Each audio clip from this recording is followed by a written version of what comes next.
The kick landed before she could breathe. Not a slap, not a shove.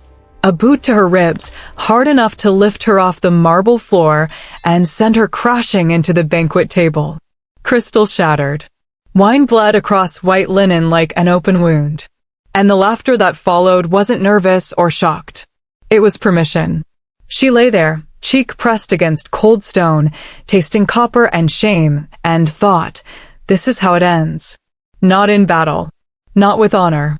But here, on my knees. In front of wolves who will never see me as anything more than prey. But that trembling in her fingers? That wasn't fear. It was the memory of what she used to be. The grand hall of the Shadowmere Pack had been built to intimidate. Vaulted ceilings carved from ancient oak.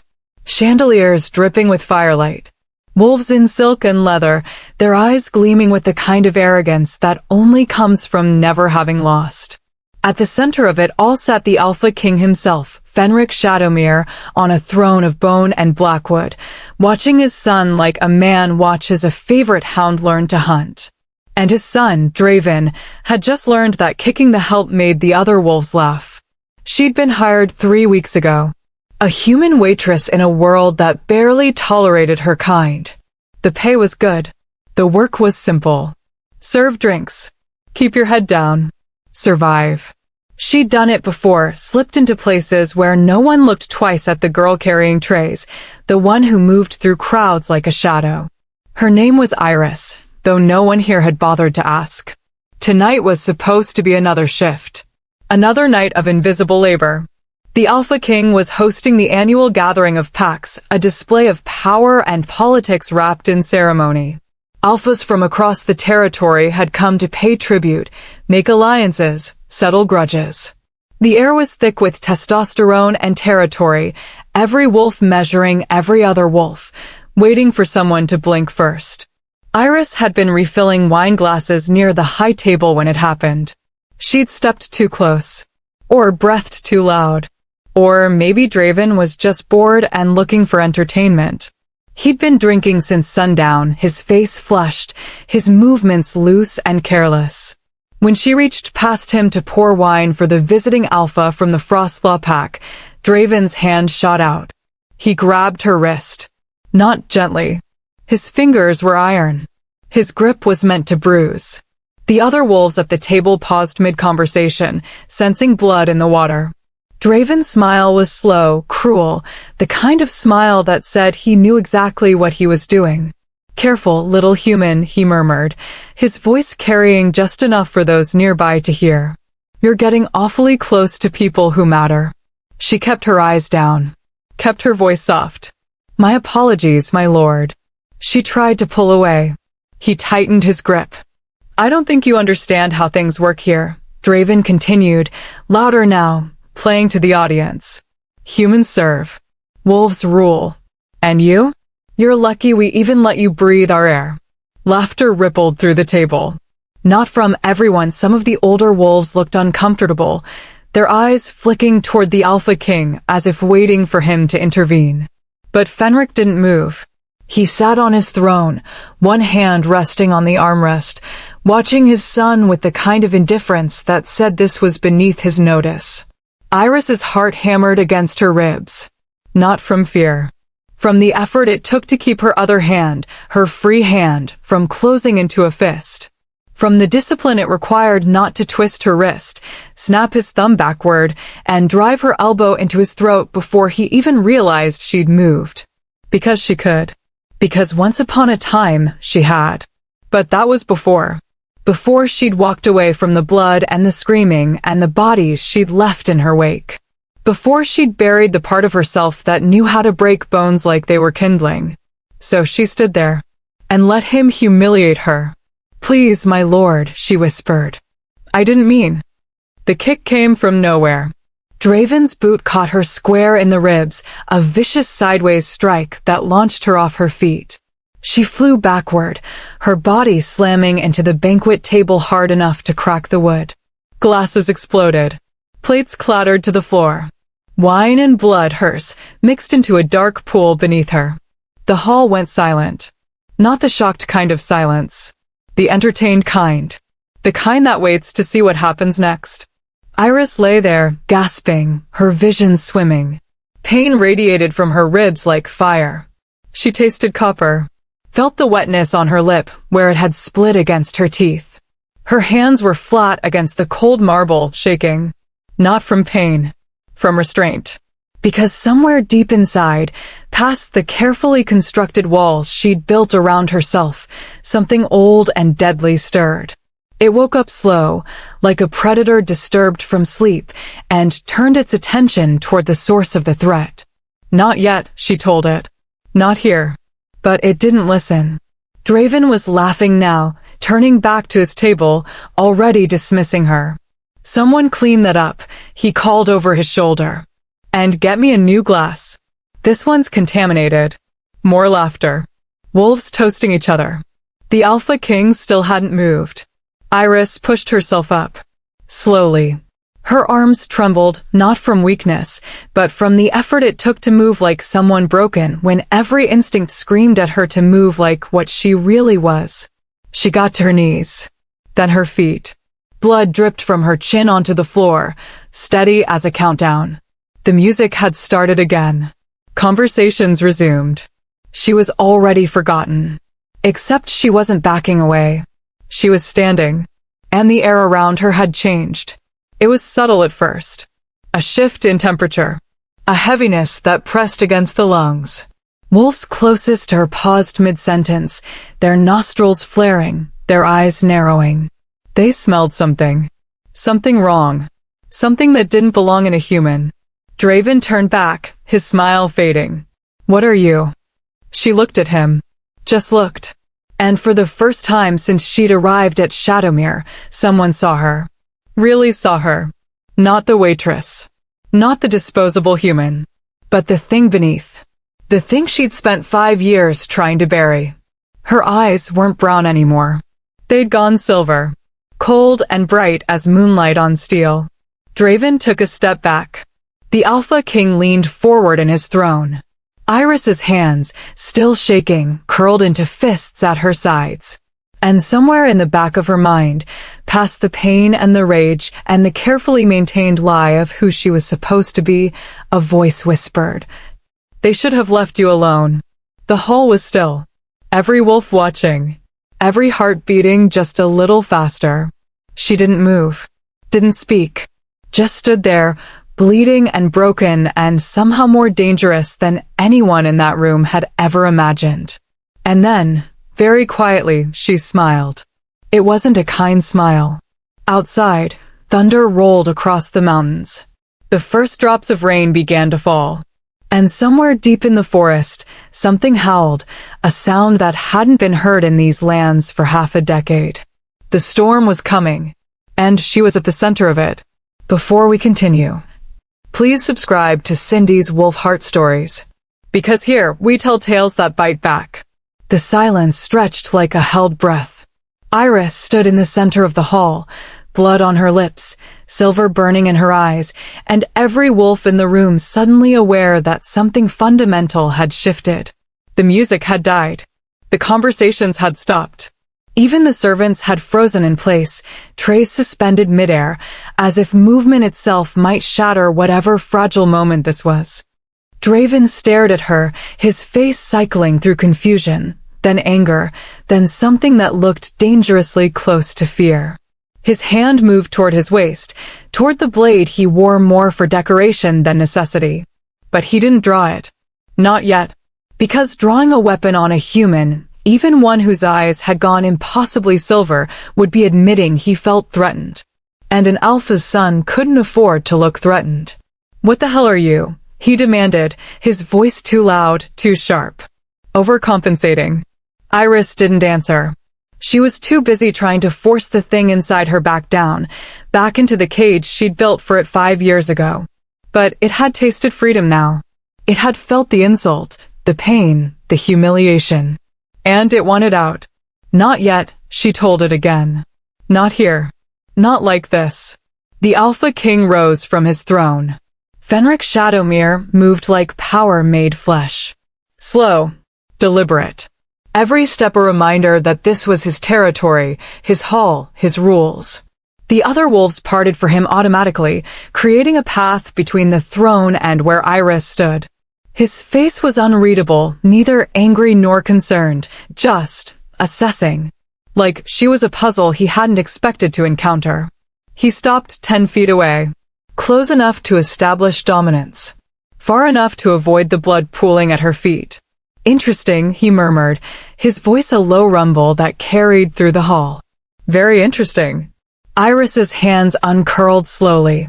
The silver in her eyes flickered, dimmed, but didn't quite go out. She could feel every wolf in the room watching her.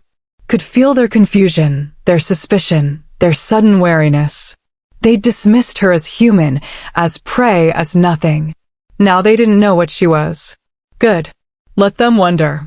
Apologies, Alpha King, she said, her voice steady despite the pain radiating through her ribs. I didn't mean to cause a disturbance. Fenric's eyes narrowed. Didn't you? Before she could answer, before Draven could make another move, the main doors to the hall slammed open. The sound was like thunder. Like bone-breaking. Like fate arriving exactly when it was supposed to. Every head turned. A figure stood in the doorway, backlit by lightning, rain streaming off his shoulders. He was tall, taller than Draven, broader than the Alpha King, and he moved into the hall with the kind of confidence that didn't need announcement. Wolves stepped back without being asked.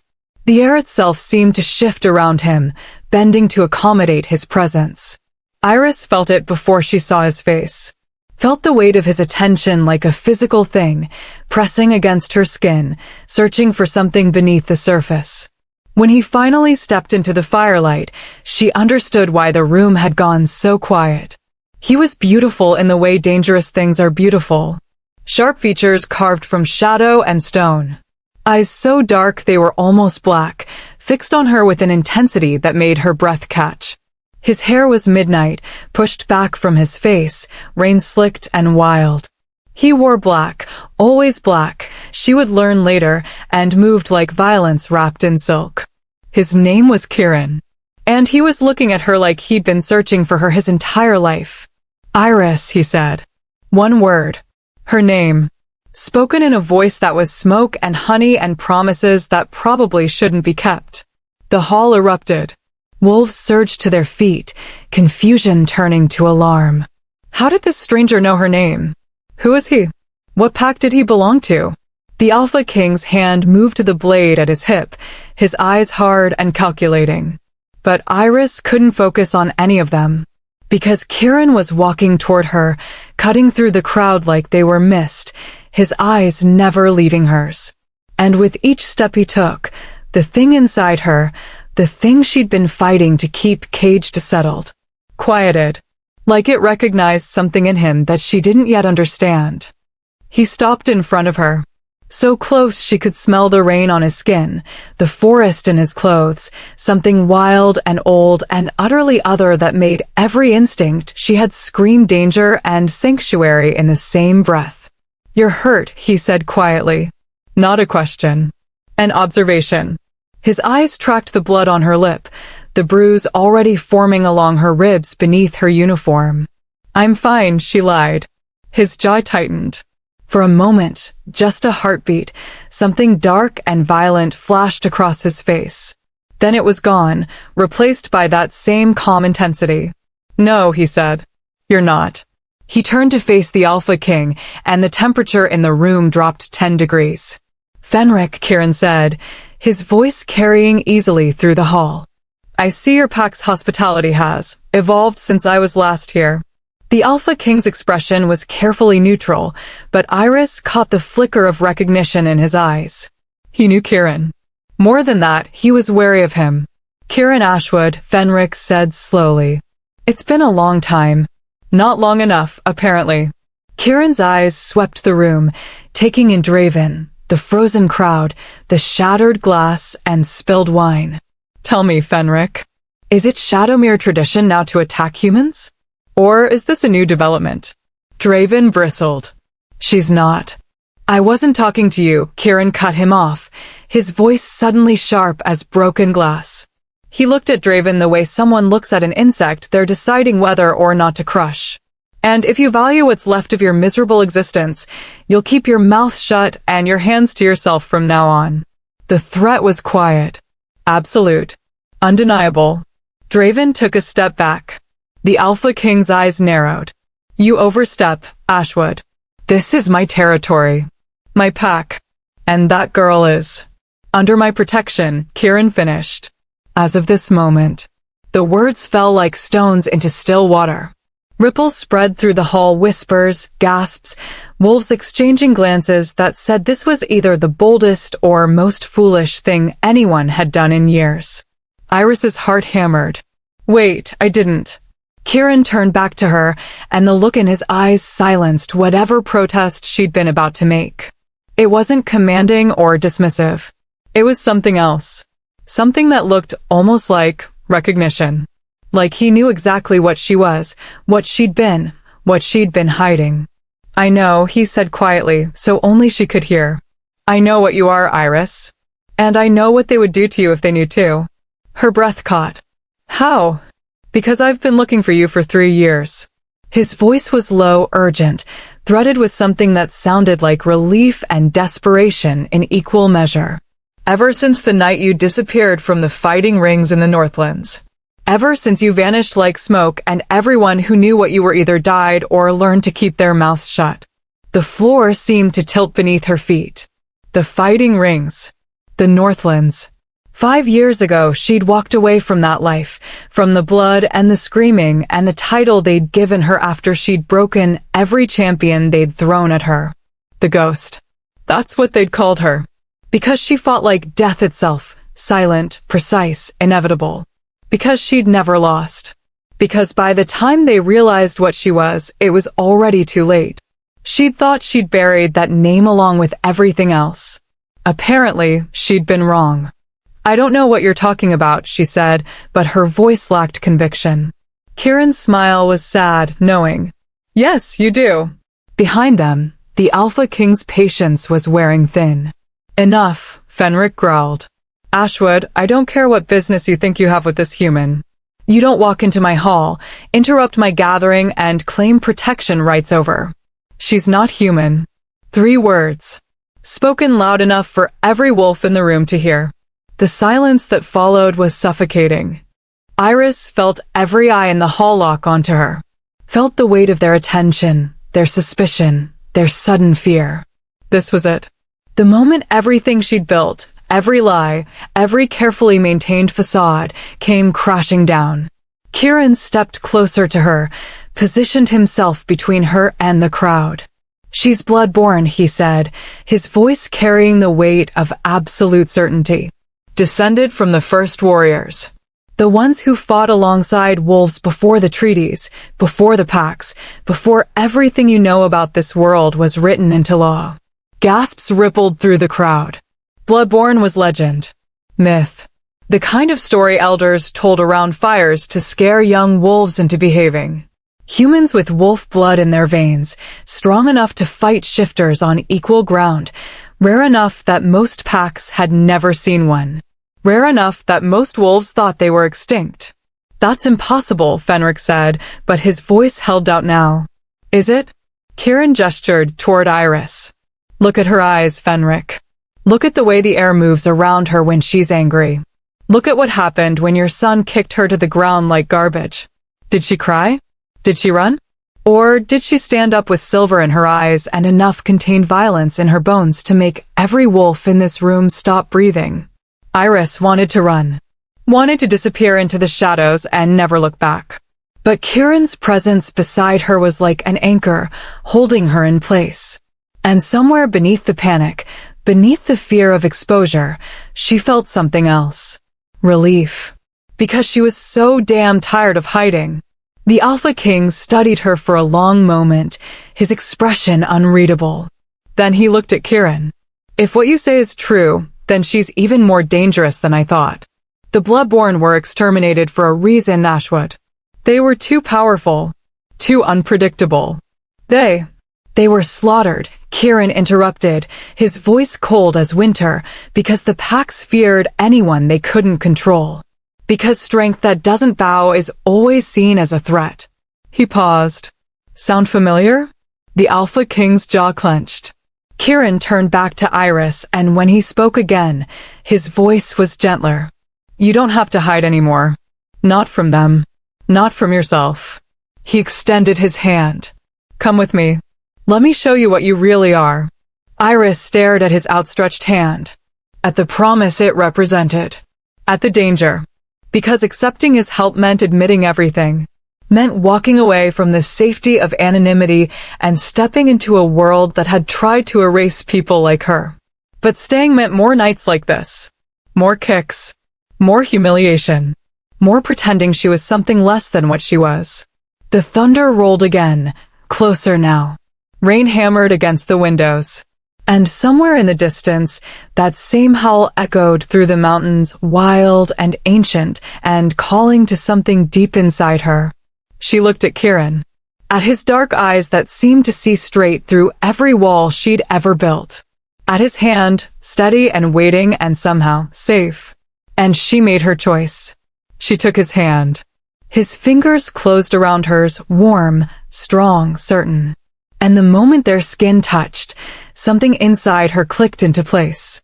Like a key finding its lock. Like coming home to a place she'd never been. Kieran's eyes widened slightly. He felt it too.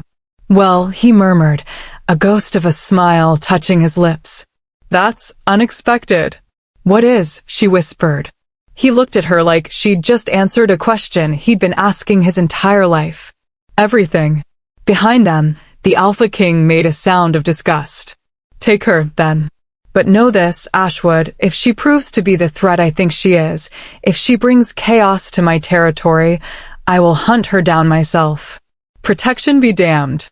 Kieran's smile turned sharp. You're welcome to try. He turned, keeping Iris's hand firmly in his, and led her toward the doors. The crowd parted for them, some in fear, some in awe, all of them watching like they were witnessing something that would be talked about for years. As they stepped into the rain, into the storm, into the unknown, Iris felt the thing inside her settle completely. Not caged anymore. Not fighting. Just quiet. Waiting. And for the first time in 5 years, she let herself believe that maybe, just maybe, hiding wasn't the only way to survive. Maybe there was another path. And maybe the dark, dangerous, impossibly compelling man holding her hand knew exactly where it led. The rain felt like absolution. Iris stood in the downpour, Kieran's hand still wrapped around hers, and let the cold water wash the blood from her face. The Alpha King's hall was behind them now, its golden light bleeding through the windows. Wolves still gathered inside, trying to make sense of what had just happened. But she couldn't think about them. Couldn't think about the exposure, the danger, the fact that everything she'd built over the last 5 years had just shattered in a single night. All she could think about was the way Kieran's thumb traced slow circles against her palm, like he was trying to memorize the shape of her hand. Like he was afraid she might disappear if he let go. Where are we going? She asked, her voice barely audible over the storm. Somewhere safe, he replied. Somewhere we can talk without an audience of territorial wolves ready to tear you apart the moment I'm not looking. She wanted to argue. Wanted to pull her hand away and tell him she didn't need protection, that she'd survived worse than this, that she could handle herself. But the truth was simpler and harder to swallow. She was tired. Tired of running. Tired of hiding. Tired of pretending to be weak when every fiber of her being screamed to fight back. So she let him lead her through the rain, down winding paths that cut through the forest surrounding Shadowmere territory. The trees grew dense here, their branches forming a canopy that barely slowed the deluge. Lightning split the sky every few minutes, illuminating the path in brief, violent flashes. They walked in silence for what felt like hours, but was probably only 20 minutes. Finally, Kieran stopped in front of what looked like an abandoned hunting cabin, weathered wood, moss-covered roof, windows dark and shuttered. But when he pushed open the door, warmth spilled out. Someone had been here recently. A fire crackled in the stone hearth. Furs were draped over rough furniture. Supplies lined the shelves. You planned this, Iris said, stepping inside. I've been planning this for 3 years, Karen admitted, closing the door behind them and finally releasing her hand. The loss of contact felt like cold water, but she pushed the feeling aside. Ever since I learned you were still alive. She turned to face him, really face him for the first time without an audience. In the firelight, he looked different. Still dangerous, still beautiful, but there was something else in his expression now. Something raw and unguarded that he'd kept hidden in the Alpha King's Hall. Grief. Old and deep and never quite healed. Why? She asked. Why would you spend 3 years looking for someone you've never met? Kieran moved to the fire, his back to her, his shoulders tense. For a long moment, he didn't answer.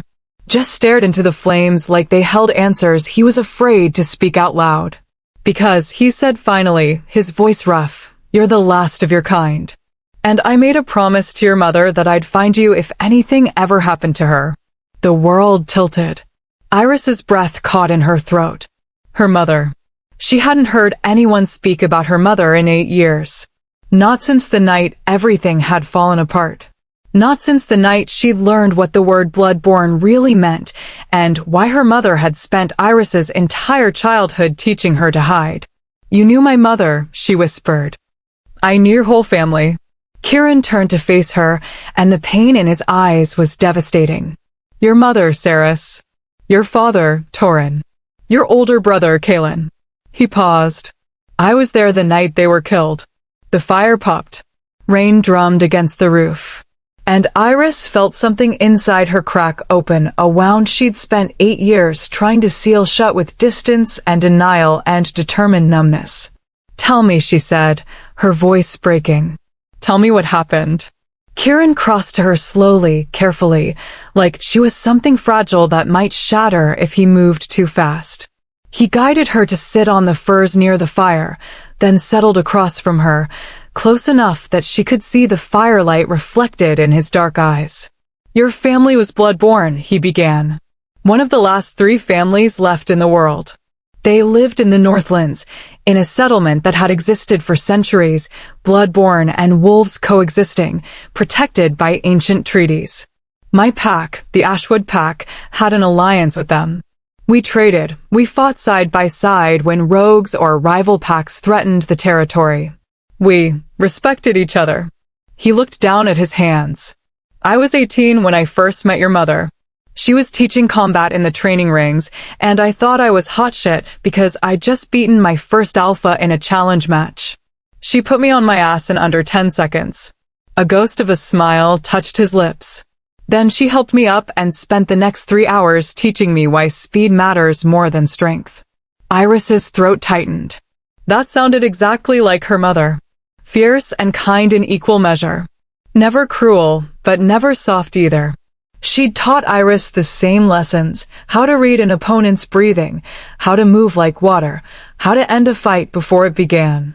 What happened? Iris whispered. The smile faded from Kieran's face. The council happened. The ruling body of all the major packs in the Northlands. They'd been watching the bloodborne settlements for years, watching your families grow stronger, more numerous. And they decided you were a threat. We never threatened anyone, Iris said, her hands clenching into fists. We just wanted to be left alone. I know. Kieran's voice was gentle, sad.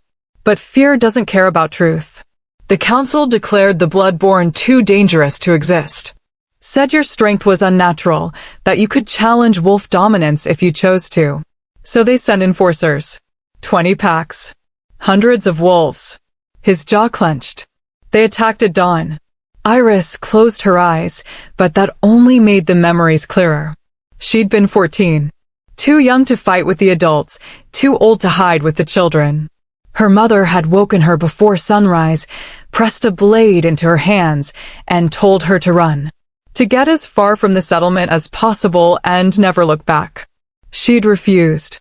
Had grabbed her mother's arm and begged to stay, to fight, to help. Her mother had looked at her with eyes that were silver and sad and absolutely certain. You're the future, Iris. You're what we fought for. And I won't let you die for the pride of frightened wolves. That was the last time she'd seen her mother alive. I tried to stop it, Kieran said, his voice thick with old guilt. My father, our alpha, wanted to honor the alliance. He brought our pack to help defend your settlement. But we were too late. By the time we arrived, the fighting was already over. The buildings were burning. Bodies were. He stopped, swallowed hard. Your mother and brother fought to the end. They took down at least 30 wolves before they fell.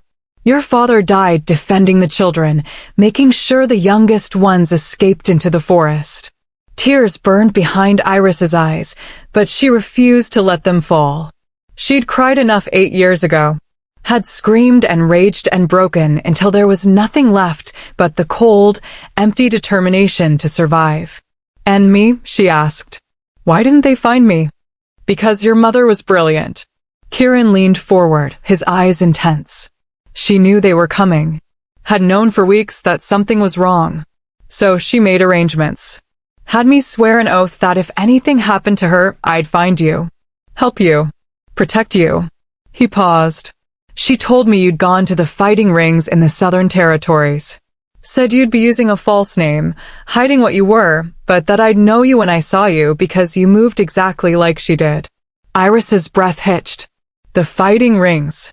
She'd gone there because it was the only place she knew how to survive, where strength mattered more than bloodline, where no one asked questions as long as you won. She'd been 15 when she entered her first match. Had killed a full-grown wolf shifter with her bare hands and walked out of the ring covered in blood and emptier than she'd ever felt in her life. They'd called her the ghost because she never spoke, never celebrated. Just fought, collected her winnings, and disappeared into whatever shadows she could find. I spent 2 years searching for you, Kieran continued. By the time I tracked you to the rings, you'd already become a legend. Undefeated. Untouchable. The ghost who fought like death itself. His eyes searched her face. I watched you fight once. Just once. And I understood why your mother had been so desperate to save you. Why? Iris whispered. Because you weren't just strong. Kieran's voice was reverent, almost odd. You were art. Every movement precise, efficient, beautiful in the way only true mastery can be. And you were so young. 17 and already broken by a world that should have cherished you. Iris looked away, unable to hold his gaze. He was right. She'd been broken. The fighting rings had taken what was left of her humanity and ground it down to nothing but reflex and rage. I was going to approach you after that fight, Kieran said. Going to tell you who I was, what your mother had asked of me. But you disappeared that night. Vanished like smoke. It took me another year to find a lead, and by then you'd gone completely off-grid. Changed your name. Changed your appearance. Buried yourself so deep that even wolves with connections couldn't track you. I needed to disappear, Iris said quietly. The rings were making me into something I didn't want to be. Something that enjoyed the violence. That craved it. She looked at her hands, remembering how they'd looked covered in blood. How steady they'd been. How easy it had been to break bones and tear flesh and forget that the things she was killing used to be people. I was afraid of what I was becoming. Kieran reached out slowly, carefully, and covered her hands with his. His touch was warm, grounding. You were surviving the only way you knew how. No. She shook her head, her voice hard. I was destroying myself. There's a difference. Silence stretched between them, filled only by the crackle of fire and the steady drum of rain. Iris stared at their joined hands and tried to reconcile the girl she'd been angry, violent, drowning in grief, with the person she'd tried to become over the last 5 years. The waitress. The invisible one. The girl who kept her head down and her power locked away. Both versions felt like lies. What am I supposed to do now? She asked, her voice small and lost in a way she hated. Everyone at Shadowmere knows what I am. The Alpha King will spread word. Every pack in the territory will be watching me, waiting for me to prove I'm the threat they think I am. Then don't prove them right, Kieran said simply. Prove them wrong. She looked up at him, confused. How? His smile was slow, dangerous, full of promise. By becoming exactly what you were always meant to be. Not a weapon. Not a ghost, but a warrior who chooses when to fight and what to fight for. He squeezed her hands gently. Your mother didn't teach you to kill, Iris. She taught you to protect. There's a difference. The words hit something deep inside her. Something she'd forgotten in all the years of running and hiding and trying to be small. Her mother had been fierce, yes. Deadly, absolutely. But she'd never hurt anyone who didn't deserve it. Had never used her strength to dominate or terrorize. She'd been a guardian. A shield for the people who couldn't protect themselves. Iris had spent so long being afraid of her own power that she'd forgotten it could be used for something other than destruction. I don't know if I can, she admitted. I don't know if I remember how to be anything other than angry or afraid. Then learn. Kieran's voice was gentle but firm. I'll help you. That's what I promised your mother.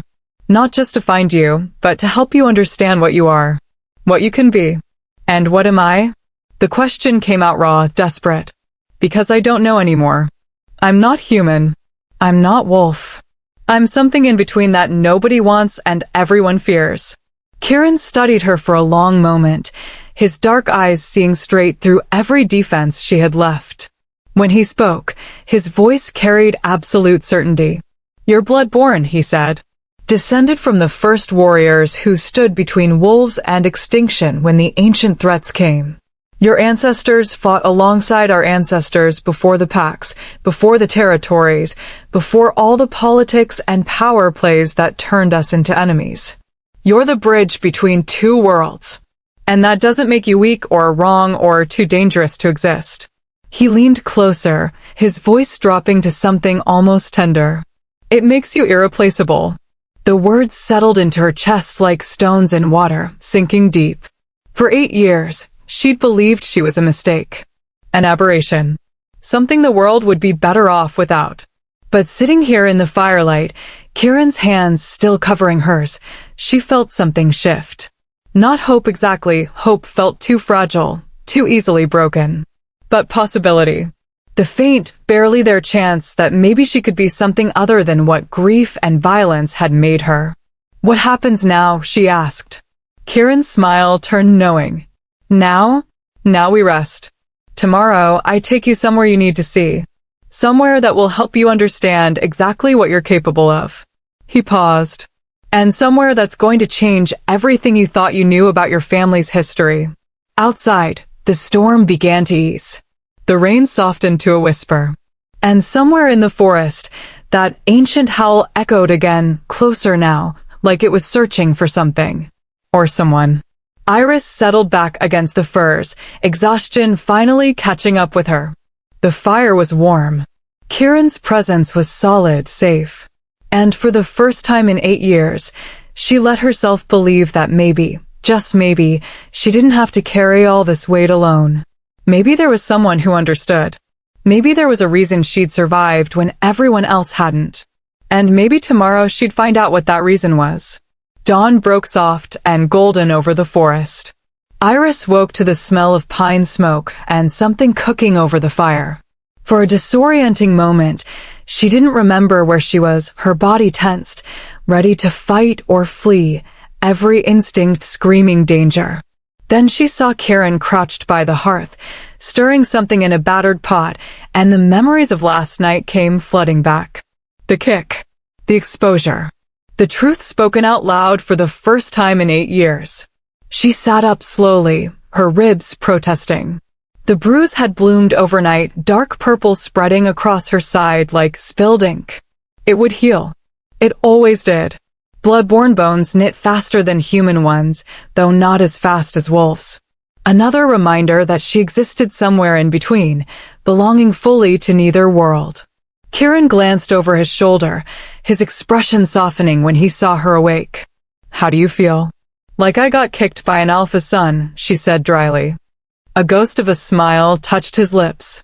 Fair enough. He ladled whatever he'd been cooking into a wooden bowl and brought it to her. Eat. We have a long walk ahead of us.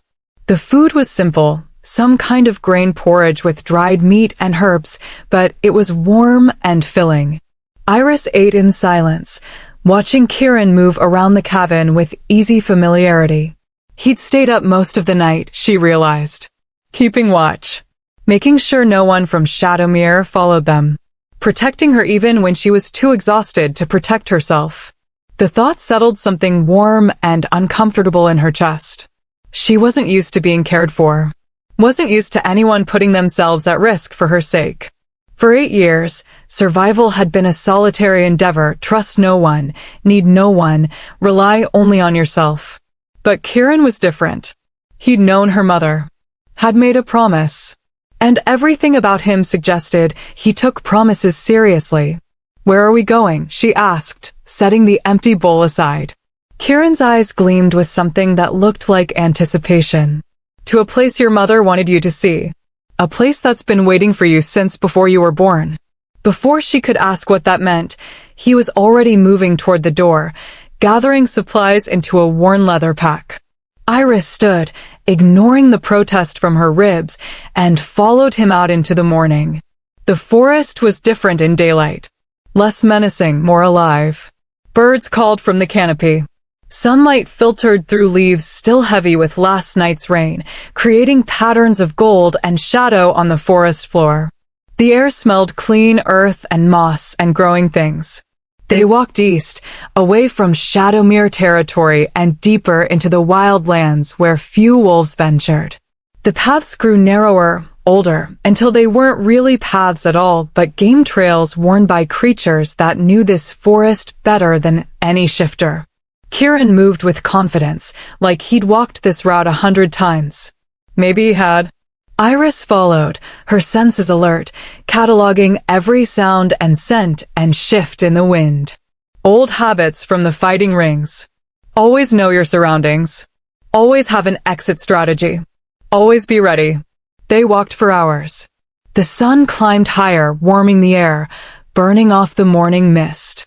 They crossed streams swollen with rainwater, climbed over fallen trees that must have been ancient when her grandmother was young, pushed through thickets that grabbed at their clothes with thorny fingers. Iris's legs ached. Her ribs throbbed. But she didn't complain. This was nothing compared to the endurance training her mother had put her through as a child. Back when Saris had still believed they had time, that the world would let them exist in peace. How wrong she'd been. Finally, as the sun reached its zenith, Kieran stopped. They'd reached a clearing circular, maybe 50 feet across, ringed by ancient oaks whose branches formed a natural cathedral overhead. The ground was covered in soft moss that glowed emerald in the dappled sunlight. And at the center of the clearing stood something that made Iris's breath catch. A shrine. Not the crude marker of territory that wolves sometimes left. This was old. Ancient. Carved from a single piece of black stone that seemed to drink in the light rather than reflect it. The stone was covered in symbols, intricate patterns that hurt to look at directly, like they were moving even when they weren't. And around the base of the shrine, half buried in moss and time, lay offerings. Old ones. Weapons corroded with age. Jewelry turned green with verdigris. Bones that might have been wolf or might have been human or might have been something else entirely. "What is this place?" Iris whispered. Kieran moved forward slowly, reverently, like he was approaching something holy. "This is the Shrine of First Blood. The place where the original treaty was made between wolves and Bloodborne over 1,000 years ago." He gestured for her to follow. Iris stepped into the clearing, and the moment her foot touched the moss, something shifted. The air grew heavier, thicker. Like the clearing itself was aware of her presence and was watching. Kieran knelt before the shrine, and after a moment's hesitation, Iris did the same. Up close, she could see the symbols more clearly. They weren't random. They told a story carved in an ancient language she'd never learned, but somehow understood on an instinctive level. Images of wolves and humans fighting side by side against things with too many teeth and too many eyes. Images of blood being spilled onto stone, of oaths being sworn, of power being shared. And at the center of it all, a figure that stood between the two groups, neither fully human nor fully wolf, but something else. Something that held the line between chaos and order. A Bloodborne. The first of your kind were created here, Kieran said quietly. Not born. Created. When the ancient threats came, things that wanted to devour both wolves and humans, the strongest warriors from both sides came to this place and made a choice. They mixed their blood with wolf blood, let it change them, make them stronger. Strong enough to fight things that normal humans couldn't survive and disciplined enough to fight alongside wolves without losing themselves to the beast. Iris's hands trembled as she traced the symbols. They chose this. They chose to become in between. They chose to be bridges, Kieran corrected. To be the connection between two worlds that needed each other to survive. He looked at her, his expression intense. Your bloodline doesn't make you a mistake, Iris. It makes you a legacy. The continuation of a purpose that saved both our species from extinction. The words should have been comforting. Should have filled the empty places inside her with meaning and purpose. But all Iris felt was the crushing weight of expectation. Of history. Of a role she'd never asked for and didn't know how to fill. I'm not a hero, she said, her voice raw. I'm just someone who's good at hurting people. No. Kieran's hand covered hers where it rested on the stone. You're someone who is trained to protect people. There's a difference. And this place. He gestured to the shrine, the clearing, the ancient oaks standing witness. This place knows it. As if in response to his words, the symbols on the shrine began to glow. Faint at first, just a shimmer like heat haze, but growing brighter with each passing second. Silver light, the same color as Iris's eyes when her power surfaced, spilled from the carved stone and pooled on the ground around them. Iris tried to pull her hand away, but Kieran held firm. Don't fight it, he urged. This is what your mother wanted you to see. What you need to see. The light intensified, climbing up her arm like living thing, wrapping around her chest, her shoulders, her throat. It didn't burn. It was warm, almost gentle, but it carried weight. Power. And with it came something else. Voices. Not speaking. Singing. A chorus of sounds that might have been words or might have been something older than language. They filled her head, her chest, her bones. And with the voices came images, visions that played out behind her closed eyelids like memories that didn't belong to her. She saw the first blood-born warrior standing in this very clearing, their hands stained with their own blood and wolf blood mixed together. Saw them swear oaths to protect both species, to stand against the darkness, to be the shield when all other shields broke. She saw battles fought in forests long since turned to dust. Saw creatures with scales and fire and hunger that could swallow cities. Saw blood-born warriors, her ancestors, standing between those monsters and the innocent, fighting with a ferocity that made her own violence look like child's play. She saw her mother, young and fierce and alive, standing in this same clearing with Kieran's father.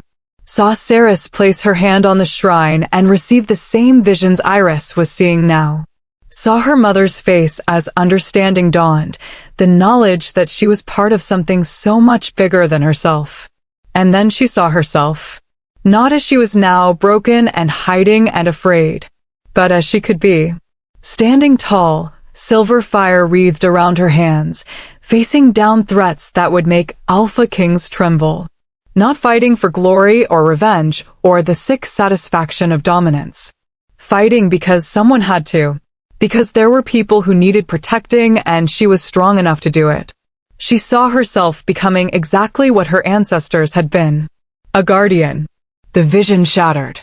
The light faded. And Iris collapsed forward, gasping, Kieran's arms catching her before she hit the ground. Breathe, he murmured, his voice steady, grounding. Just breathe. It's overwhelming the first time. Overwhelming was an understatement.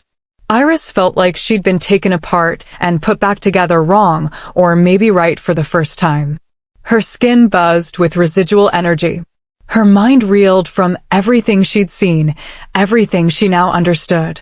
There's a prophecy, she whispered, the knowledge settling into her bones like it had always been there, just waiting for her to remember. About the bloodborne. About what happens when the last of us awakens. Kieran's arms tightened around her.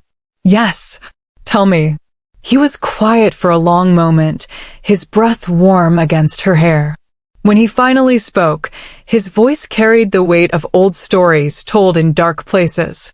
When the blood runs true and the last stands alone, when wolves forget the debts they owe to bone, when darkness rises from the ancient deep, the child of flame shall wake from sleep. Neither wolf nor human, both and neither still, she walks the line between the world and will. The bridge rebuilt, the treaty sworn anew, or all shall fall to shadow, wolf and human too. The words hung in the air like smoke, like threat, like promise. Iris pulled back enough to look at Kieran's face. Child of flame, she repeated. That's me. It wasn't a question. She'd seen it in the vision. Seen the silver fire that had always lived inside her, waiting for permission to burn. Seen the mark on her shoulder blade, a symbol she'd had since birth that her mother had told her to always keep hidden. The mark of the first bloodborn. The sign of the one who would carry the legacy forward. That's you, Kieran confirmed. The last pure bloodborn.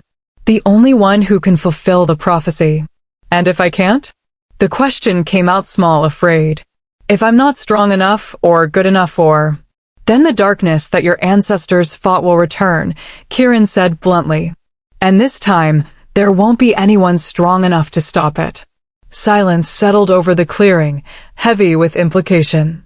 Iris looked at the shrine, at the symbols that had shown her a future she didn't know if she could live up to. At the moss-covered offerings left by warriors who'd believed in something bigger than themselves. She thought about her mother, who died protecting a settlement that couldn't protect itself. About her brother, who'd fought to the end even knowing he couldn't win. About her father, who'd sacrificed himself so children could escape into the forest. Her family had understood what it meant to be bloodborn, had accepted the weight of that legacy and carried it until they couldn't anymore. And now that weight had fallen to her.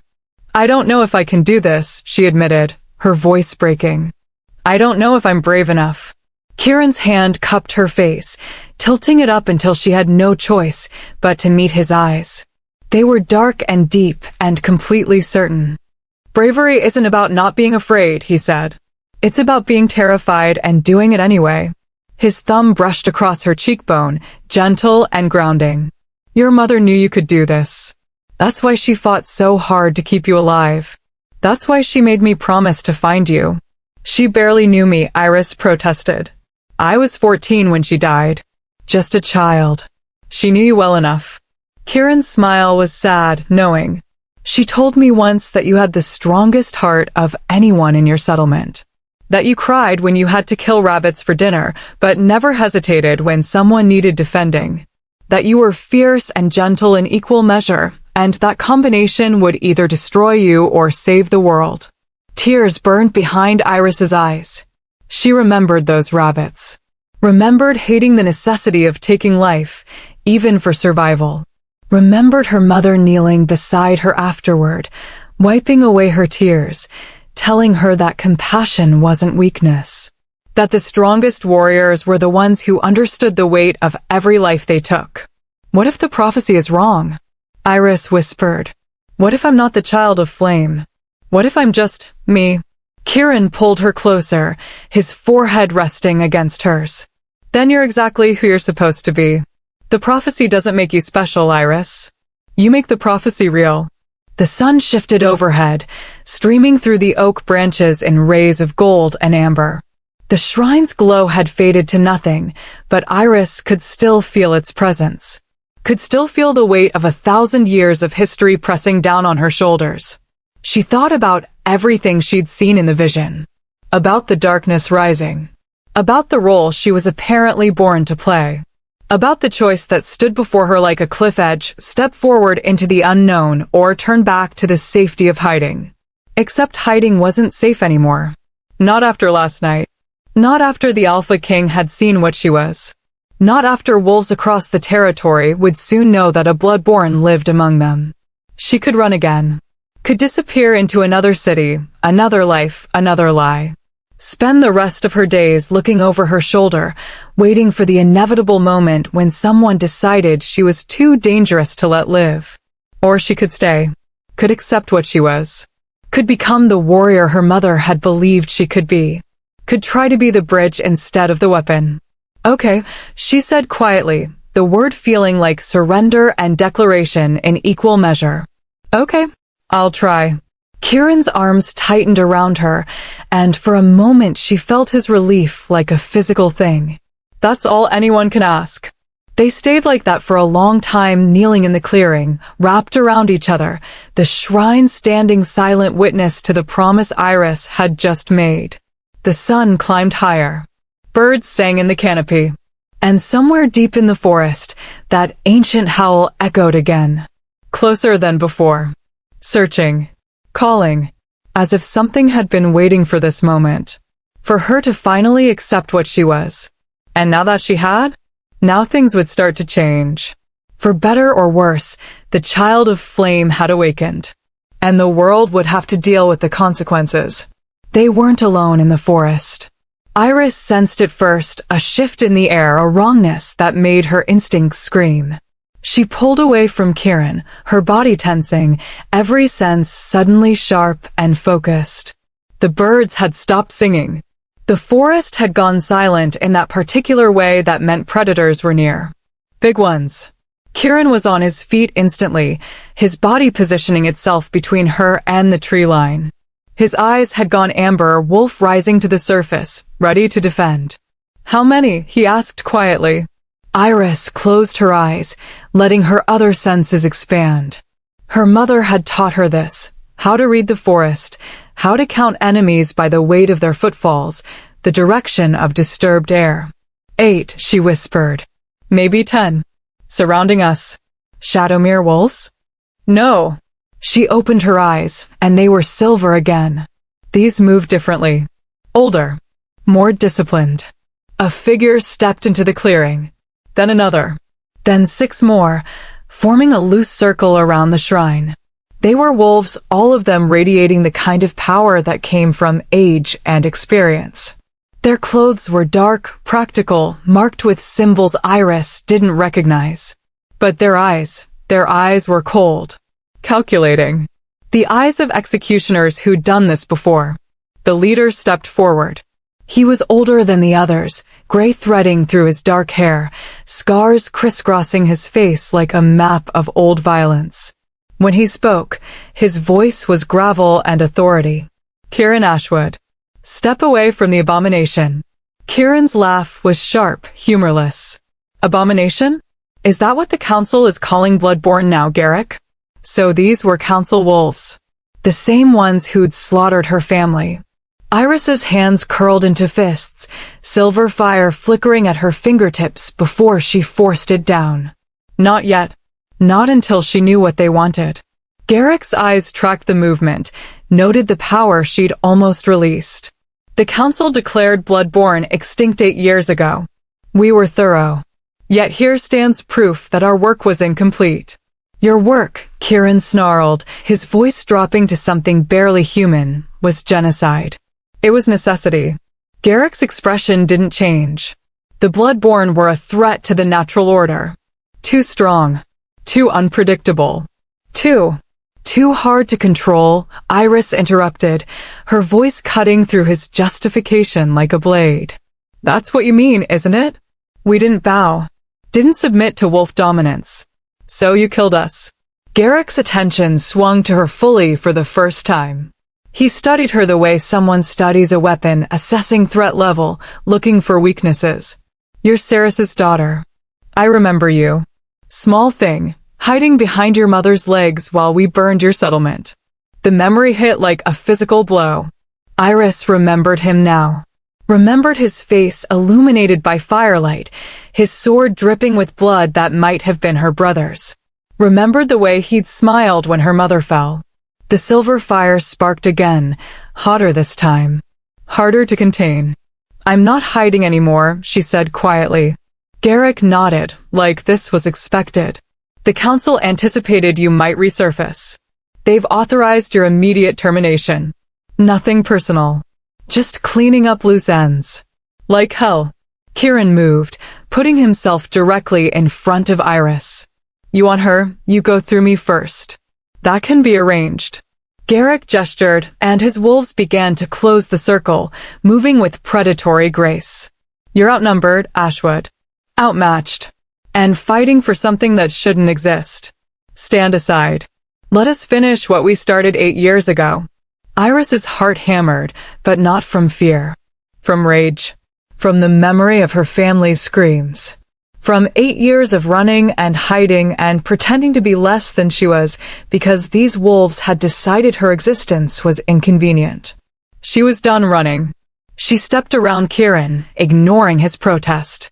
Faced Garrick and his executioners with her chin raised and silver burning in her eyes. You killed my family. Burned my home. Slaughtered children who'd never hurt anyone.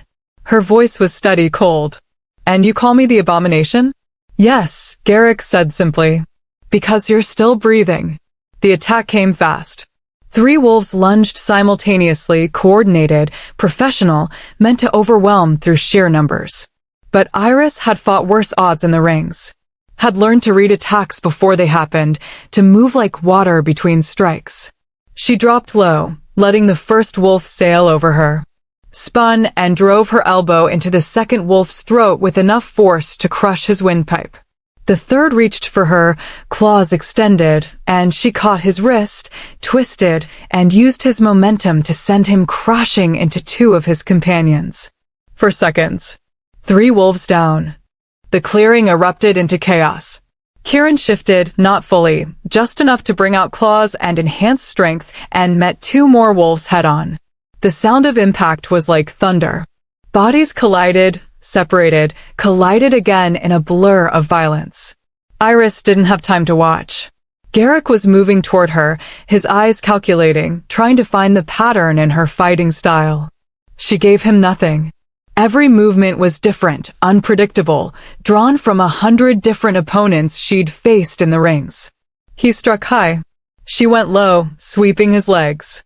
He recovered faster than expected, rolling away, coming up with a blade in his hand. Silver. Meant to hurt even bloodborne. You move like your mother, he observed, circling. She was predictable too. The insult was meant to provoke. To make her angry, sloppy. It almost worked. Iris felt the rage building, the silver fire demanding release. But underneath the anger was something else. Something her mother had taught her in those last months before everything fell apart. Control. My mother, Iris said, matching his circle, took down 30 of your wolves before you managed to kill her. How many of you will I take before you get lucky? Garrick's smile was cold. Let's find out. He moved like lightning, faster than she'd expected, his blades singing through the air aimed at her throat. Iris twisted, felt the silver edge kiss her shoulder, drawing blood. The pain was sharp, immediate, but she used it. Let it fuel her. She caught his wrist on the return stroke, yanked him off balance, and drove her knee his jaw. Heeled his knee. Every strike precise, efficient, meant to disable, not kill. Because that was the difference between her and them. They killed without thought. She killed only when necessary. Garrick hit the ground hard, his blade skittering away across the moss. Before she could press her advantage, something massive slammed into her from the side. She flew backward, crashed into the shrine, felt stone crack under the impact. Pain exploded through her already injured ribs. The world blurred. She fought to stay conscious, to stay in the fight. A wolf loomed over her, huge, fully shifted, its jaws dripping saliva. It lunged. Silver fire erupted from Iris's hands. Not controlled. Not contained. Pure instinct and survival wrapped in power that had been building for 8 years. The flame caught the wolf mid-leap, and its howl of pain echoed through the forest. It crashed to the ground, writhing, smoke rising from its burned fur. The clearing went still. Every wolf, enemy and Kieran alike, stared at Iris. At the silver fire still wreathing her hands. At the raw power radiating from her in waves that made the air shimmer. This was what they'd feared. What the council had tried to exterminate. Not the fighting skills or the strength. The power. The ability to channel something ancient and devastating that no wolf could match. Garrick pulled himself to his feet, blood streaming from his mouth. His expression was no longer calculating. It was afraid. Retreat, he ordered, his voice rough. Retreat now. His wolves didn't need to be told twice. They gathered their wounded and melted into the forest, leaving only blood and burned earth behind. Kieran approached slowly, carefully, like she was something that might burn him too. Iris, you need to pull it back. The power. Pull it back before it consumes you. She looked at her hands, at the silver flames still dancing across her skin. They felt good. Right.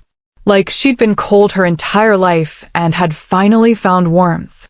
But Kieran was right. She could feel it trying to spread, to take over, to turn her into nothing but fire and fury. With effort that left her shaking, Iris forced the flames down, pushed them back into whatever place they lived when she wasn't using them. The silver faded. The warmth retreated. She was just herself again, battered, bleeding, exhausted. She looked at Kieran, saw the awe and concern warring in his expression. They'll be back, she said. I know. He moved to her, checked her wounds with gentle hands. And next time they'll bring more wolves. The council doesn't accept failure well. Good. Iris's voice was harder than she'd ever heard it. Let them come. I'm done hiding from them. Kieran studied her face, seeing the change. The girl who'd been running for 8 years was gone. In her place stood someone who'd finally stopped apologizing for existing. Someone who was ready to fight back. The safe house was smaller than the cabin, hidden deeper in the forest where even council wolves would struggle to track them. Kieran had brought her here after the fight, half carrying her when exhaustion finally caught up with the adrenaline. Now night had fallen, and firelight painted the small space in shades of amber and shadow. Iris sat near the hearth while Kieran tended her wounds with a gentleness that seemed at odds with the violence she'd witnessed from him hours earlier. This is going to sting, he warned, pressing a cloth soaked in something sharp-smelling against the cut on her shoulder. She didn't flinch. Couldn't. Her body felt disconnected from her mind, like she was watching herself from somewhere far away. The fight had awakened something in her that couldn't be put back to sleep. The silver fire. The rage. The part of herself she'd spent 5 years trying to forget. You're shaking, Kieran observed quietly. I'm fine. You're not. He set the cloth aside, his hands moving to cup her face, forcing her to meet his eyes. Iris. Look at me. She did. And what she saw in his dark gaze made something in her chest crack open. Not judgment. Not fear. Just understanding. Like he knew exactly what she was feeling because he'd felt it himself. The first time I killed someone, he said softly, I threw up for an hour afterward. Couldn't eat for 3 days. Couldn't sleep without seeing their face. And I was supposed to be a warrior. Trained since childhood to fight, to kill if necessary. But knowing you can do something and actually doing it? Those are different animals entirely. Iris's breath hitched. I've killed before. In the rings. That was survival. This was choice. His thumbs traced circles on her cheekbones, grounding her. And choice carries different weight. She closed her eyes, feeling tears burn behind her lids. He was right. In the rings, she'd had no choice, fight or die. But today she could have run. Could have let Kieran handle it. Could have remained the girl who hid behind stronger people. Instead, she'd stood her ground. Had fought back. Had unleashed power she barely understood. And part of her had enjoyed it. That was the part that terrified her most. What if I'm like them, she whispered. What if I'm just violence wrapped in good intentions? Kieran's hands slid down to her shoulders, firm and steady.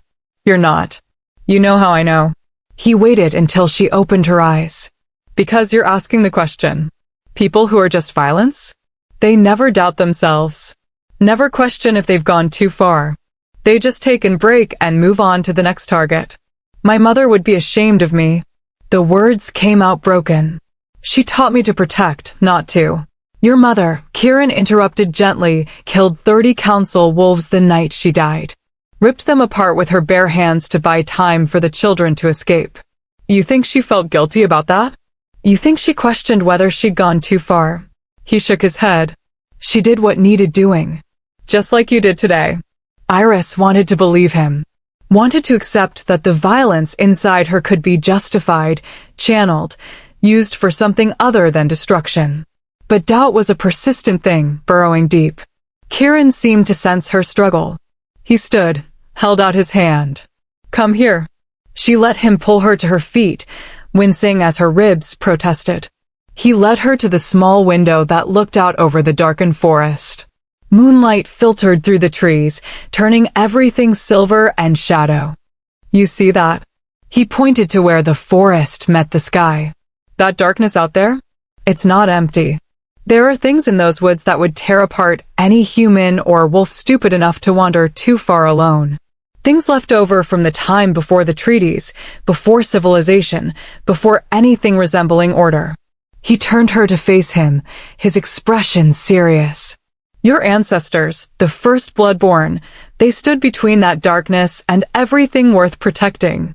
They had power, yes, devastating power. But they chose to use it as a shield, not a sword. And that choice? That's what made them heroes instead of monsters. But I liked it, Iris admitted, her voice barely audible. When the fire came. When I hurt them. Part of me liked it. Good. Kieran's answer surprised her. You should like being strong. Should like knowing you can defend yourself, defend others. The problem isn't liking your power, Iris. The problem is when power becomes the only thing you like. When hurting people becomes more important than protecting them. He moved closer, close enough that she could feel his warmth, smell the forest and smoke on his skin. Tell me something. When that wolf lunged at you, when you burned him, did you keep burning him after he was down? Did you stand over him and make him suffer? Iris thought back to the moment. To the terror and instinct and the silver fire erupting from her hands. The wolf had fallen. She'd pulled the power back immediately. No, she said. No, I just stopped him. Exactly. Kieran's smile was gentle, almost proud. You used exactly as much force as necessary. No more. That's not a monster, Iris. That's a warrior with control. Something loosened in her chest. Not completely. The doubt would take longer to untangle than one conversation. But enough that she could breathe a little easier. Enough to believe that maybe she wasn't turning into the thing she feared most. Why are you doing this? She asked suddenly. Protecting me. Training me. Risking everything for someone you barely know. Kieran was quiet for a long moment, his eyes searching her face like he was trying to decide how much truth to share. When he finally spoke, his voice was raw in a way she'd never heard it. Because 8 years ago, I stood in your settlement and watched your family die. Watched your mother fight until she had nothing left. Watched your brother fall defending strangers. And I couldn't save them. His jaw clenched. I was too young, too weak, too late. I've carried that failure every day since. He reached out, tucked a strand of hair behind her ear with a tenderness that made her breath catch. So when your mother made me promise to find you, to help you, I swore I wouldn't fail again. That if I ever got the chance to protect what was left of her legacy, I'd do it right. His voice dropped to almost a whisper. And then I found you. And you're not just her legacy, Iris. You're... He trailed off, seeming to struggle with the words.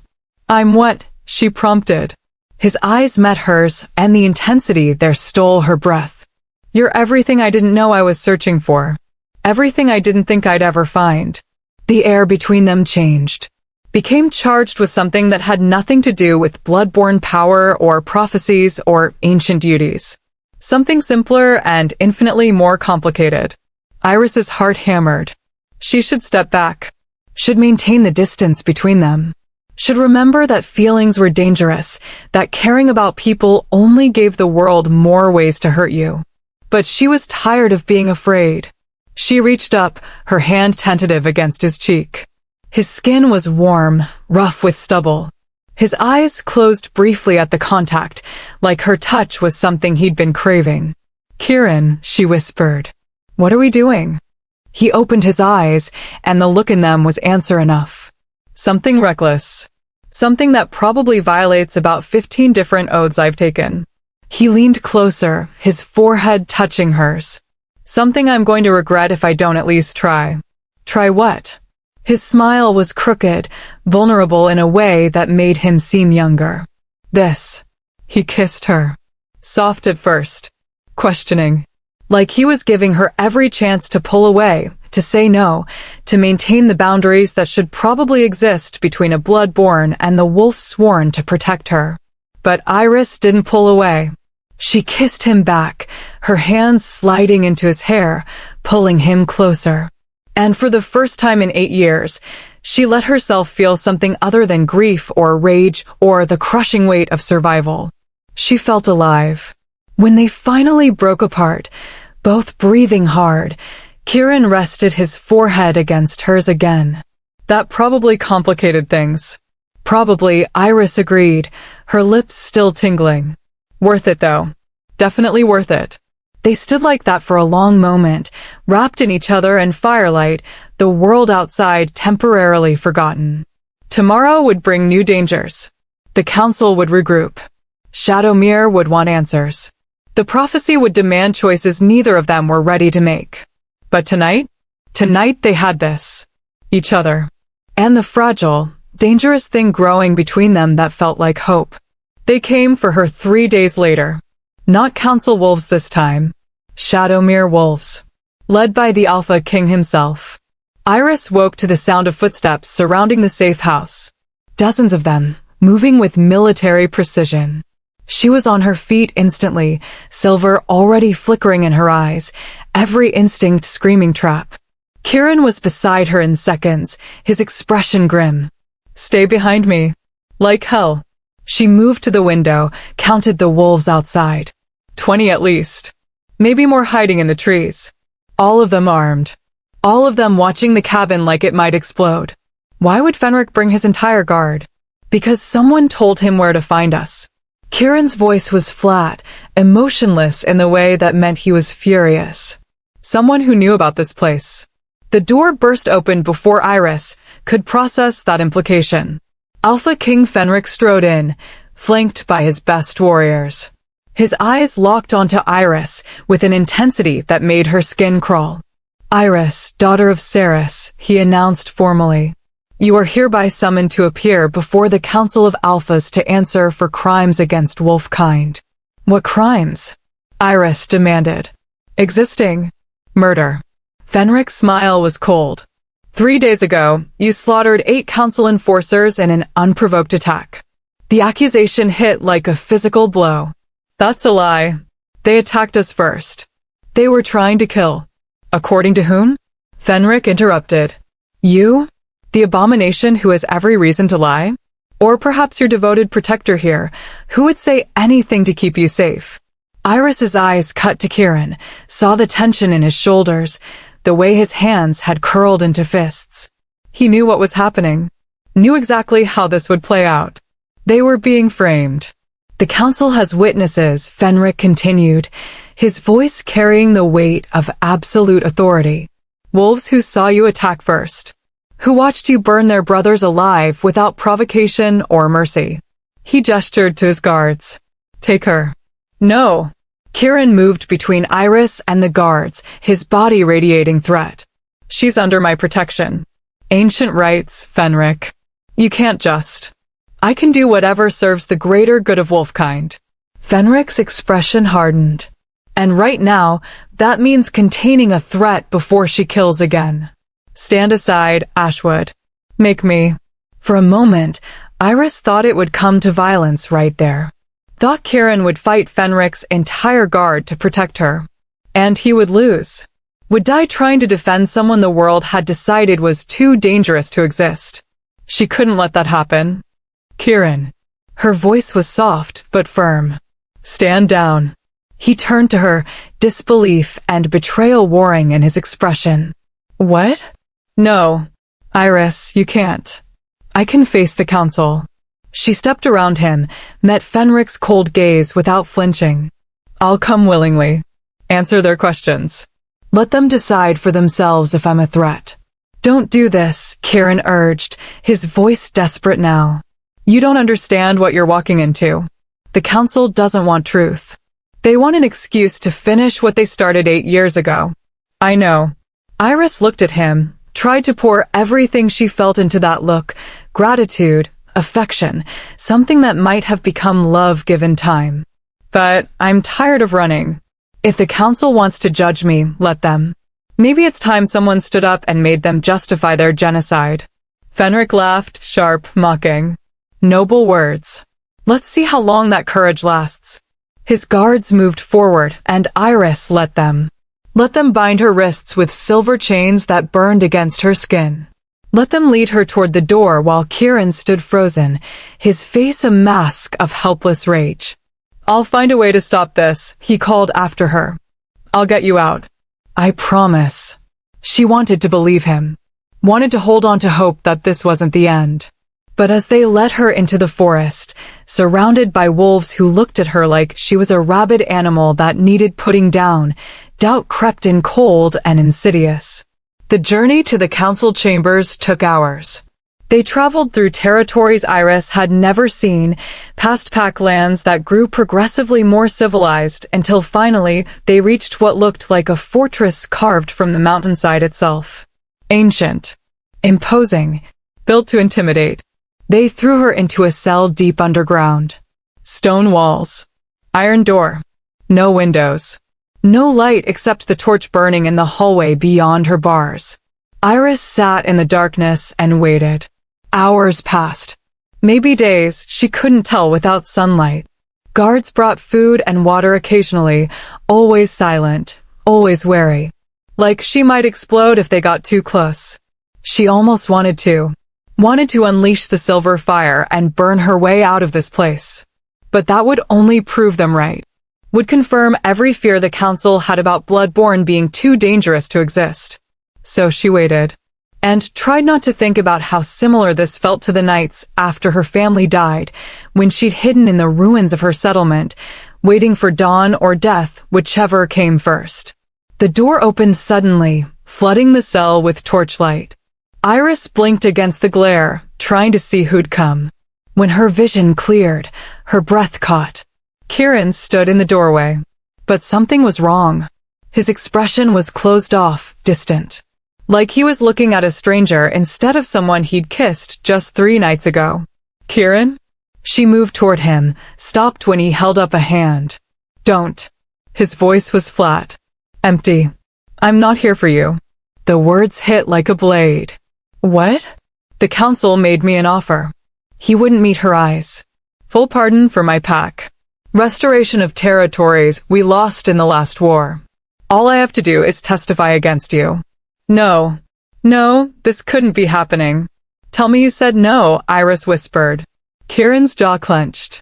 I told them I'd think about it. Kieran, please. You know what happened at the shrine. You know they attacked first. Do I? He finally looked at her, and his eyes were hard. Cruel. Or did I just see what I wanted to see?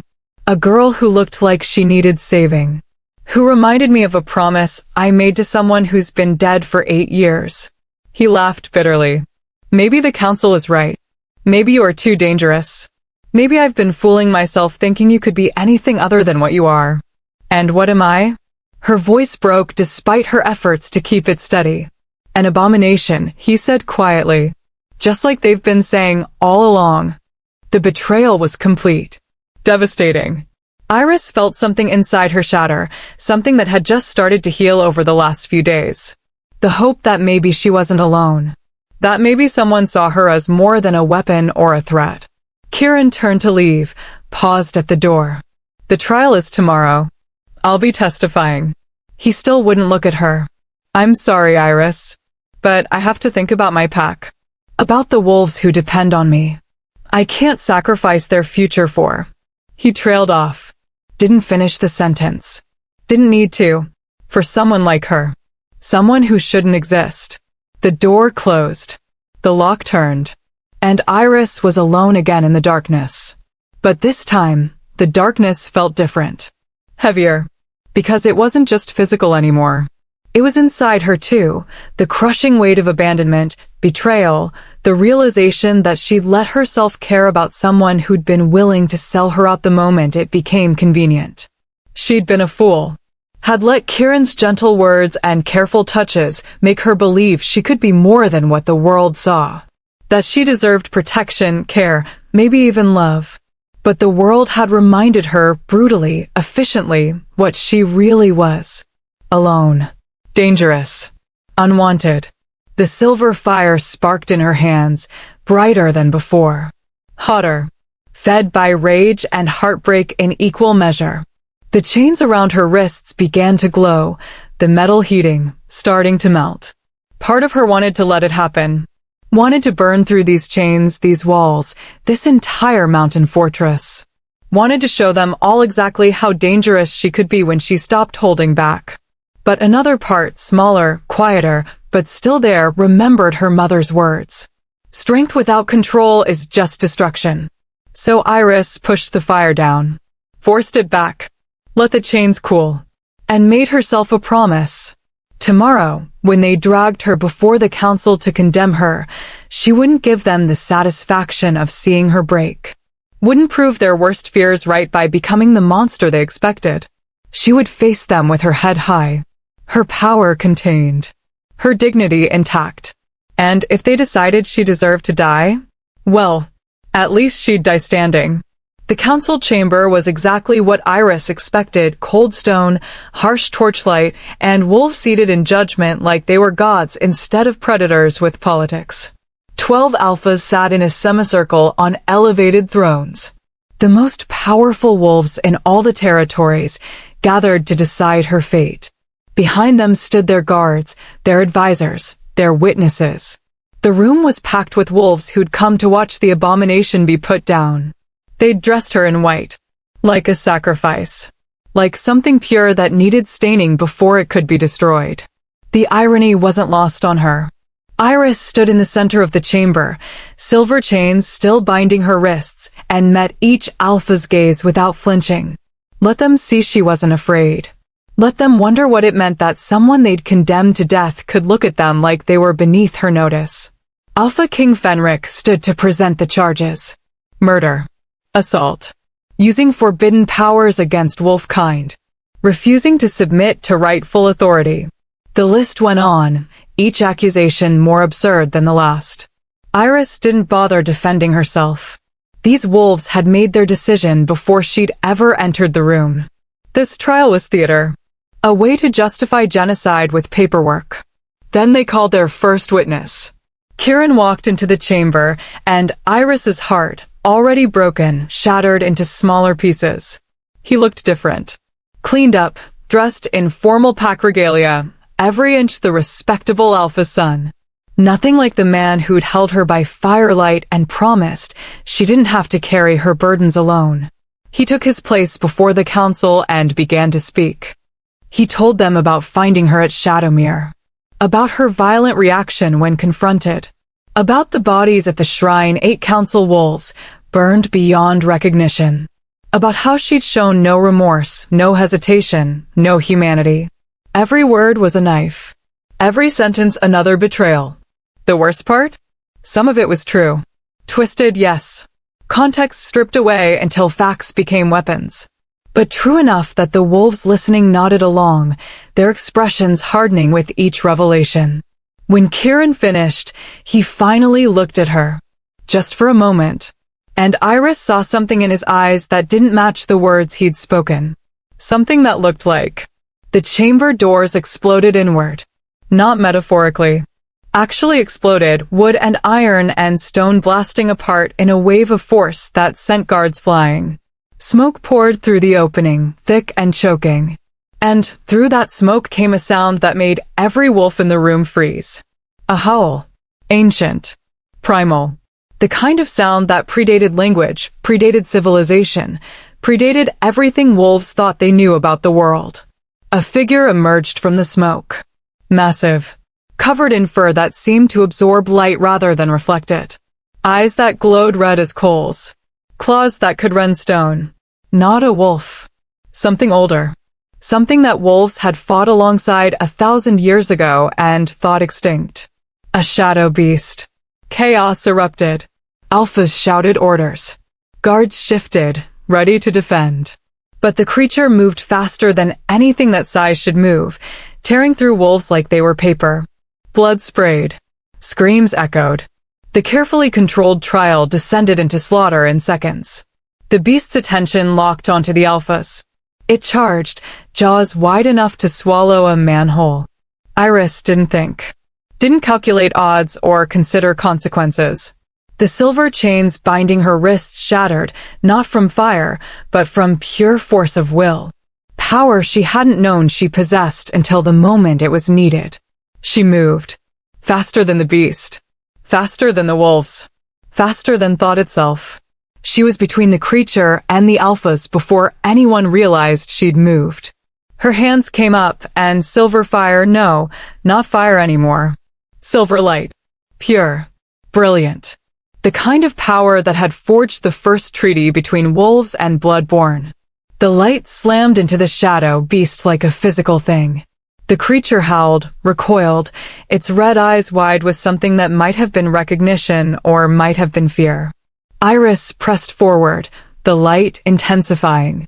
She could feel it now, the connection to every bloodborne who'd ever stood in this position. Every warrior who'd chosen to be a shield. Her mother. Her brother. The first of her kind who'd made the choice to protect instead of destroy. Their power flowed through her like a river. Like coming home. The beast lunged again. Iris didn't retreat. She stepped into the attack, one hand catching its massive jaws, holding them apart with strength that should have been impossible. Her other hand pressed against its chest, and the silver light poured into it. Not burning. Purifying. The creature's howl changed pitch. Became something almost mournful. The red faded from its eyes, replaced by something clearer. More aware. And then it simply dissolved. Not into ash or blood, but into shadow that dissipated like morning mist. Silence fell over the chamber. Absolute. Suffocating. Iris stood in the center of it all, silver light still wreathing her hands, her white dress stained with blood that wasn't hers. Every eye in the room was locked on her. Every wolf seeing her not as a prisoner or an abomination, but as what she really was. The child of flame. The last guardian. The bridge between their world and the darkness that wanted to consume it. She turned to face the council, and her voice when she spoke carried power that made the air shimmer. You want to know what I am? She raised her hands, let them see the light. I'm what stands between you and extinction. I'm the legacy you tried to erase, because you were afraid of anything you couldn't control. She lowered her hands, and the light faded. I'm the last of my kind. And I just saved your lives. Alpha King Fenric found his voice first. What was that thing? A shadow beast. One of the creatures my ancestors fought alongside yours to drive back into the darkness. Iris's expression was hard. They're returning. Just like the prophecy warned. And you've spent the last 8 years murdering the only people who could stop them. Murmurs rippled through the crowd. Fear. Uncertainty. The beginning of understanding. One of the other alphas, an older female with scars crossing her face, stood. If what you say is true, if these creatures are returning. She looked at Iris with something that might have been respect. We need you. No. Iris's voice was ice. You need to answer for what you've done. You need to explain why genocide seemed like a reasonable response to fear. You need to. Iris. Kieran's voice cut through her rising anger. He moved toward her, slowly, hands raised like she was something that might bolt. Please. Let me explain. She rounded on him, fury blazing in her silver eyes. Explain what? How you betrayed me. How you stood before this council and condemned me with lies. I lied to them, not about you. He stopped a few feet away, his expression raw, desperate. Everything I said in that testimony was designed to keep you alive long enough for this to happen. She stared at him. What? The council was going to execute you tonight. No trial. No evidence. Just execution. His voice dropped. I made them believe I was on their side, so I could delay long enough to what? Stage an attack by a shadow beast. Iris laughed bitterly. That's convenient. I didn't stage anything. Kieran gestured to the broken doors, the bodies, the blood. That was real. These creatures are returning, just like you saw in the prophecy. And I knew that when they did, you'd do exactly what you just did. His eyes locked on hers. Save everyone. Even the wolves who condemned you. The anger inside her wavered. Because he was right. The moment that beast had appeared, her first instinct hadn't been revenge or escape. It had been protection. Exactly what her mother had trained her for. Exactly what Bloodborne were meant to do. The chains, she said quietly. You made sure they were loose enough that I could break them. I made sure of a lot of things. Kieran's smile was sad. Including making you hate me so thoroughly that when the moment came, you'd be angry enough to fight instead of afraid. Iris wanted to stay mad. Wanted to hold on to the betrayal, the hurt. But looking at him, at the exhaustion in his eyes, the relief that she was alive, she couldn't. He'd gambled everything on her being strong enough, brave enough, to become what she needed to be. And she had. She turned back to the council. More beasts are coming. Bigger ones. Stronger ones. The kind that won't dissolve when hit with light. Her voice carried absolute certainty. You have a choice. Honor the old treaty. Let me train new Bloodborne from volunteers. Build the bridges my ancestors built. Or face the darkness alone and watch your territories burn. The alphas looked at each other. Years of prejudice warring with the reality they'd just witnessed. Finally, the scarred female alpha spoke. What would you need? Iris allowed herself a small smile. Time. Resources. And your word that any human who volunteers to become Bloodborne will be protected, trained, and respected. Done, the alpha said immediately. Fenric looked less convinced, but even he couldn't argue with what they'd all seen. And you? Will you lead this new generation? Iris thought about her mother. About the legacy she'd carried. About the choice she was being offered, hide and survive or stand and fight. Yes, she said. I'll lead them. And with those words, everything changed. 6 months later, everything was different. The training grounds stretched across what used to be neutral territory between 3 major pack lands. Now it belonged to neither wolves nor humans. It belonged to the Bloodborne, the new generation.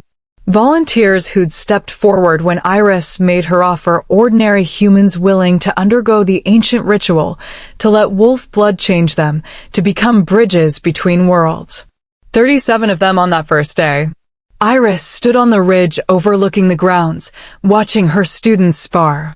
They moved with growing confidence now, their bodies adapting to strength they'd never imagined possessing. Some would wash out, the ritual didn't take with everyone. But those who survived would become exactly what the world needed. Guardians. Protectors.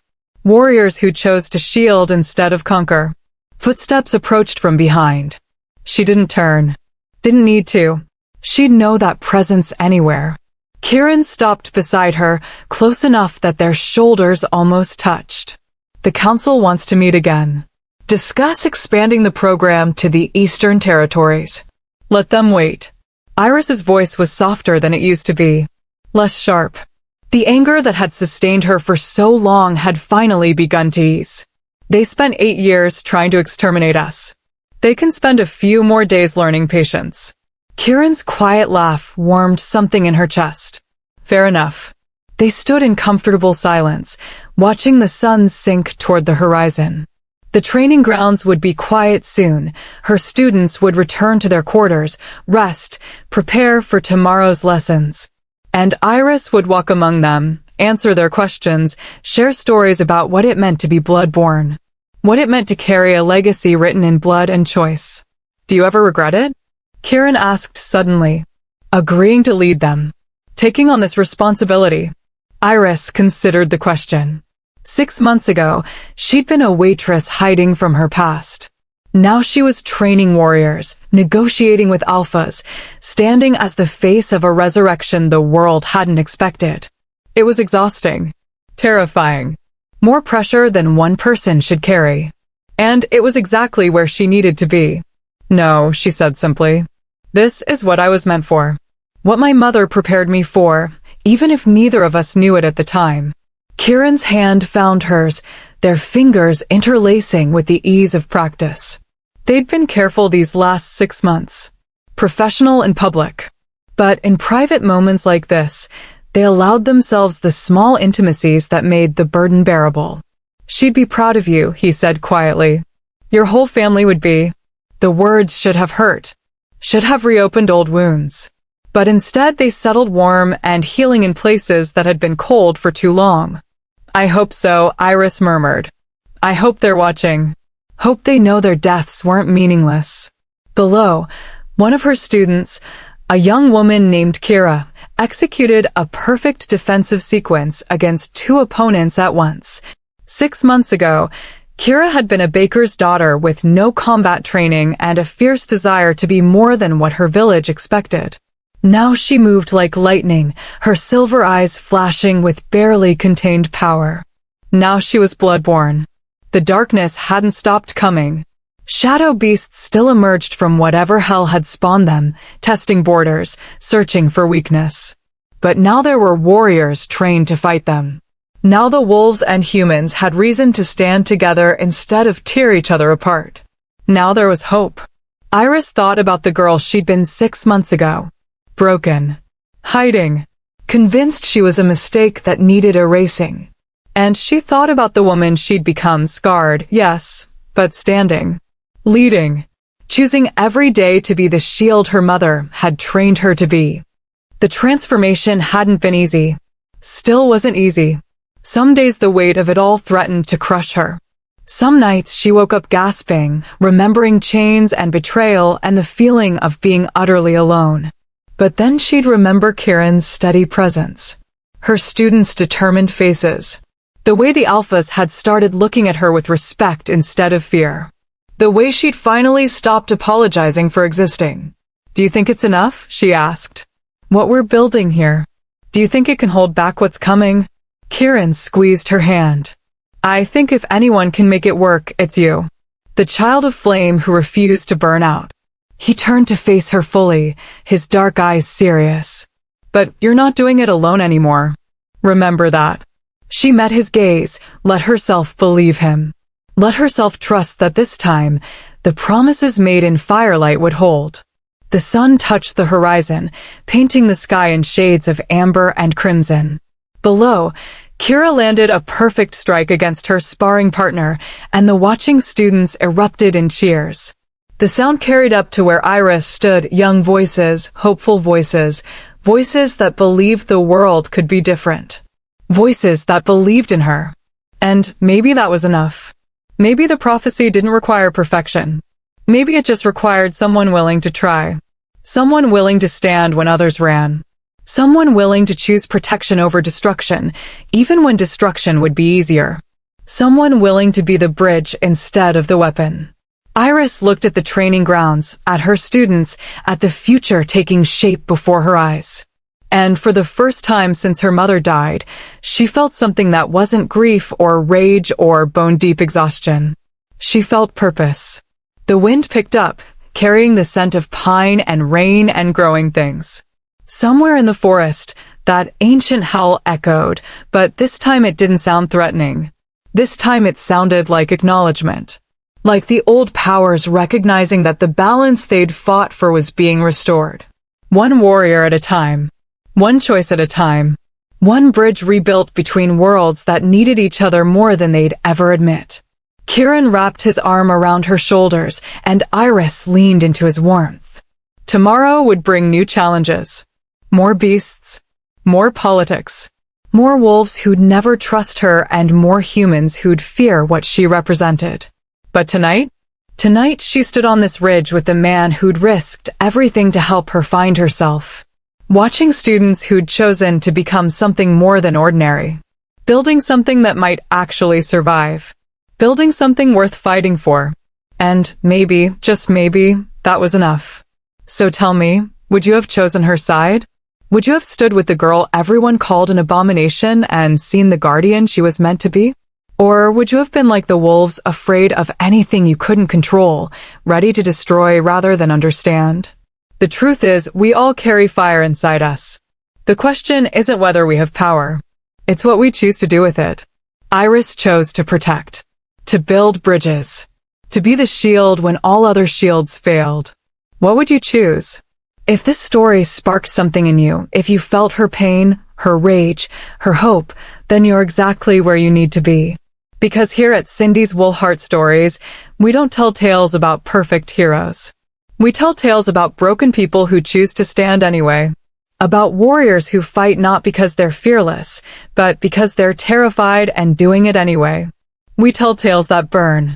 Subscribe to Cindy's Wolfheart Stories. Join us in the fire. Because the world needs more bridges, more shields, more people willing to choose protection over destruction, more people like Iris, more people like you.